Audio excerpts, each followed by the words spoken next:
আজকে রেসিপি মায়ের হাতে পটল ভাজা।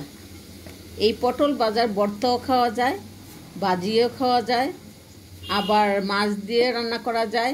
মানে এই পটলের অনেক ধরনের রেসিপি আছে, যে পুরে ভর্তা খায়, আবার ছালের ভর্তা খায়। তো বিভিন্ন ধরনের রেসিপি তৈরি করে খাওয়া যায়। তবে আমরা বিশেষ করে এই পটল ভাজাটাই খুব পছন্দ করি। এই ছালটা এই আস্তে আস্তে উপরের ছালটুকু ফেলে মাঝখানে কেটে এই যে হলুদ মরিচ সব মশলা দিয়ে মেখে তারপর আমরা এটা ভাজা করি। তো আজকে মা বলছে যে পটলের রেসিপি তৈরি করো ভাজা। তো এটা আমরা ভাই বোনেরা সবাই পছন্দ করি। তো বিশেষ করে আজকে পটল ভাজাটা মা ভাজা করবে। মা প্যানের মধ্যে পটলগুলো মশলার সাথে মিক্স করে প্যানের মধ্যে ঢেলে দিচ্ছে। এখন দিয়ে দিতেছে একটা নাড়া, মশলাগুলো আবার দিয়ে দিচ্ছে।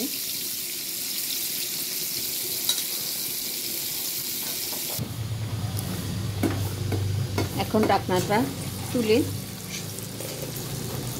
মা পটলগুলো উল্টে দিবে এভাবে করে সবগুলো। তবে পৃথিবীর প্রত্যেকটা সন্তানই মায়ের হাতের রান্না পছন্দ করে।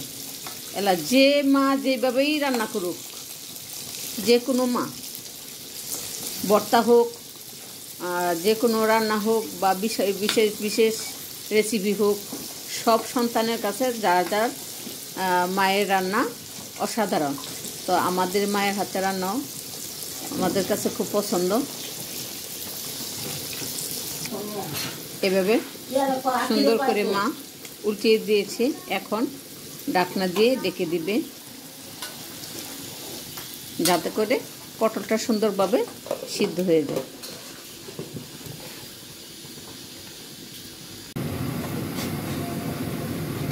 এখন আবার মা যে পটল ভাজি আরেকবার উল্টে দিবে। কত সুন্দর হয়েছে পটল ভাজা। এরকমভাবে আপনারা করে দেখবেন যে এই পটলের রেসিপিটা কেমন হয়েছে।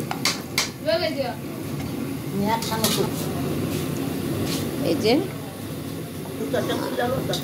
পটল ভাজা হয়ে গেছে। এখন মা তুলে নিচ্ছে, ঢেলে দিচ্ছে রেসিপিটা পাত্রের মধ্যে।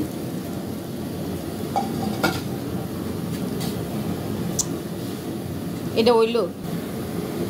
এখন মা হালকা করে একটু ধনিয়া পাতা দিয়ে দিচ্ছে। ধনিয়া পাতা দিলে বলে হয় এই রেসিপিটা সুন্দর দেখা যায়।